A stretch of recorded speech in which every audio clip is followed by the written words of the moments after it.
जब से हमारी यात्रा शुरू हुई है ऐसा प्रतीत होता है कि वो चीज़ रुक गई। तो इसमें राजनीतिक है वो है भी यही कि इस यात्रा के माध्यम से कांग्रेस को मजबूती मिले, कांग्रेस के अंदर जो एक लड़ने की क्षमता है उसकी और बढ़ोतरी हो, कांग्रेस में जो मुकाबला बीजेपी और आरएसएस की विचारधारा के साथ करना है, लंबे समय के लिए करना है, उसमें हम अपना योगदान दे सकें। पूर्ण रूप से जो राहुल गांधी जी की भारत जोड़ो यात्रा उन्होंने की थी सन 2022-23 में, मैं इस यात्रा को उसका दूसरा चरण मानता हूँ, क्योंकि वो यात्रा राष्ट्रीय स्तर की थी, कन्याकुमारी से कश्मीर तक गई थी। और ये सर 4 के खिलाफ नोटिस भी जारी किया गया, क्या नहीं बिल्कुल, जितने भी क्रॉस वोटिंग के दोषी हैं, जिन्होंने बिल्कुल अनुशासनहीनता की पराकाष्ठा दर्शाई है और अपने उनके जो विधानसभा क्षेत्र के लोगों ने उनको जो वोट दिया है कांग्रेस के नाम का, लोगों के साथ जो उन्होंने विश्वासघात किया है, पार्टी को इसको संजीदगी से लेना चाहिए और लिया है। शो कॉज नोटिस कल ही इशू हो चुके हैं और उनके जवाब आएंगे। मुझे विश्वास है कि इस तरह की चीज़ को की अनदेखी नहीं होनी चाहिए, इस पर कार्रवाई होना बहुत आवश्यक है ताकि पार्टी के नेताओं में, कार्यकर्ताओं में और आम जनसाधारण में जो एक संदेश है वो बिल्कुल साफ और स्पष्ट जाना चाहिए कि इस प्रकार की अनुशासनहीनता को यदि करेगा तो पार्टी उसका ना सिर्फ संज्ञान लेगी बल्कि उसके ऊपर कड़ी कार्रवाई करेगी।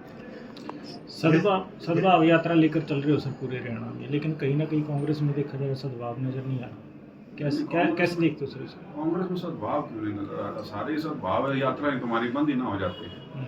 अगर कांग्रेस के कार्यकर्ता और कांग्रेस के नेता यात्रा से ना जुड़ते और जनसाधारण इसके साथ ना जुड़ता तो इतनी लंबी यात्रा आप अकेले नहीं कर सकते।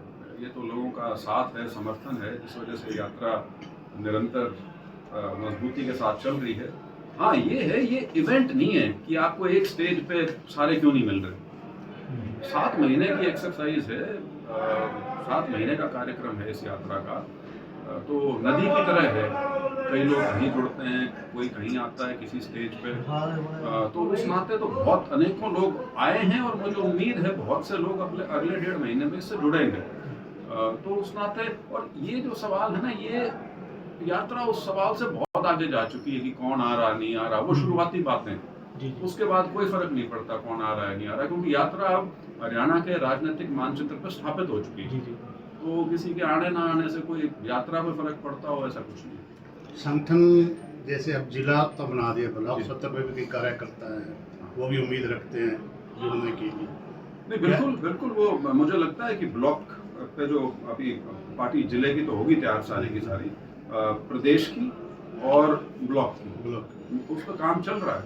मेरे ख्याल से जल्दी आपको, मैं ये तो नहीं कह सकता हफ्ते में या 15 दिन में, लेकिन जल्दी वो भी कार्रवाई पूरी हो जाएगी। सर आपने कहा कि कांग्रेस लड़ाई लड़ रही है, लेकिन पिछले दिनों से जो देख रहे हैं कि कांग्रेस आपस में ही लड़ रही है, ये बातें आ रही सामने। कहाँ पे? पिछले कौन से दिनों में? सर जैसे अभी राज्यसभा चुनाव हुआ है उसमें, तो पिछले दिनों सर आ ही रही है, जैसे आज मुझे वो पार्टी नहीं लड़ रही, वो पार्टी में कुछ लोग बदमाशी कर रहे हैं और वो कोई धड़ेबाजी का नतीजा नहीं है, वो निजी स्वार्थ के कारण इस तरह की हरकतें हुई हैं।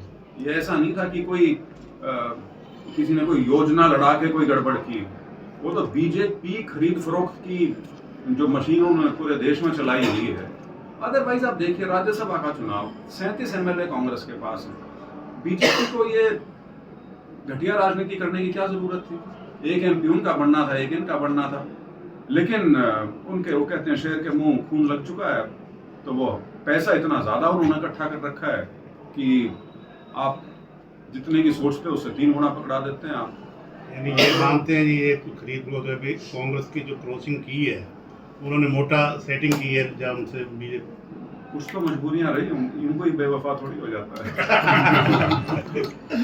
सर आप कांग्रेस से हो और रतिया विधानसभा में कांग्रेस के विधायक है, वो आज दिखाई नहीं दिए सर। तो हमारे यहाँ तो यात्रा में विधायक तो कम ही आए हैं। हमारे साथ कांग्रेस ही आए हैं। तो क्या सर वो कांग्रेसी नहीं है? वो होंगे, उनको हमारी यात्रा कांग्रेस की नहीं लगती होगी। सर आने वाले समय में प्रदेश में मुख्यमंत्री पद का दावेदार कौन होगा कांग्रेस से? मतलब ये वैसी बात है कि शादी हुई नहीं, बच्चे की बात करनी है। लड़का होगा, 3.5 साल चुनाव में है, वो चुनाव आने दो, उसमें पहले कांग्रेस को बीजेपी को हराने दो, मुख्यमंत्री तो तब बनेगा। और ये मुख्यमंत्री की ललक ही है जो कांग्रेस को लेके बैठी हुई है। आप भी अपना ईंधन में थोड़ा थोड़ा आग में ईंधन डालते हो। वहाँ तो बढ़ना चाहिए आगे, बच्चा हो गया तभी तो। बिल्कुल बिल्कुल, लेकिन उसका भी समय होता है ना, पहले ब्याह तो करना पड़ेगा। नहीं दूल्हा तैयार हो रहे हैं सर। लक्ष्य तो चुनना पड़ता है। नहीं, लक्ष्य है नहीं सर, बीजेपी को परास्त करके कांग्रेस की सरकार लाना, लक्ष्य मुख्यमंत्री बनाना नहीं होता। अब लड़ाई जो है वो नेताओं से ऊपर जा चुकी है, ये पार्टियों की लड़ाई है। अगर इसको अभी भी नेता केंद्रित करके पार्टी सोचेगी कि बीजेपी से लड़ेगी तो बहुत ज्यादा मुश्किल हो जाएगा। नहीं सर अभी क्या दूल्हा तैयार करना है, क्या आप दूल्हा तैयार हो सर? ना दूल्हा सब तैयार हो जाएंगे जब इलेक्शन होता है। वो पहले से यदि तैयार कर लो तो फिर आपसी भाइयों में झगड़ा हो जाता है।